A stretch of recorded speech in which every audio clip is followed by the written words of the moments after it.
నమస్కారాలు. సమాపం తెలియాలంటే ఇప్పుడు అందరూ అడిగింది అదే.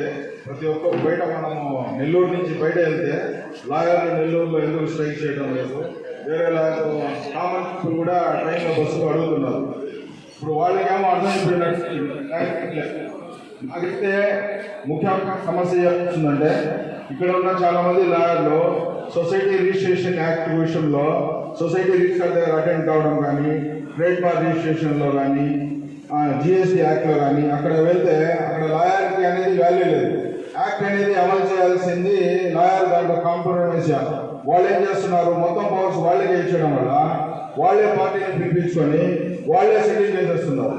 ఇప్పుడు ల్యాండ్ టైటిలింగ్ యాక్ట్ ఎలాగైతే అప్లికబుల్ అవుతుందో అప్పుడు మొత్తము ఇప్పుడు ఆర్బిట్రేటర్ ఎలా పాస్ చేస్తున్నారు, జిఎస్టీ వాళ్ళు జడ్జ్మెంట్ ఎలా పాస్ చేసేస్తున్నారు, అట్లాగే సొసైటీ రిజిస్ట్రేషన్ ఎట్లా పాస్ చేస్తున్నారు, అట్లాగే చిట్ ఫండ్ యాక్ట్ ఉంది.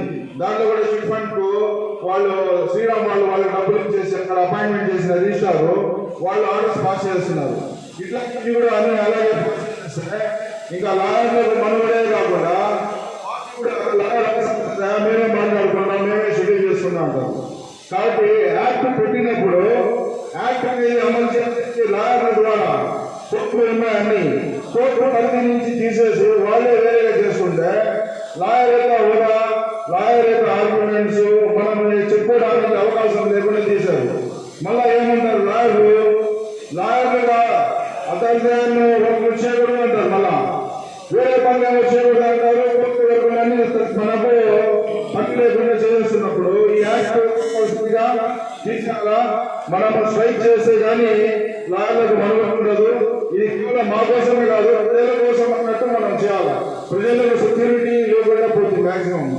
అందువల్ల మనం అంటే స్ట్రైక్ చేయడానికి మద్దతు ఇస్తున్నాం.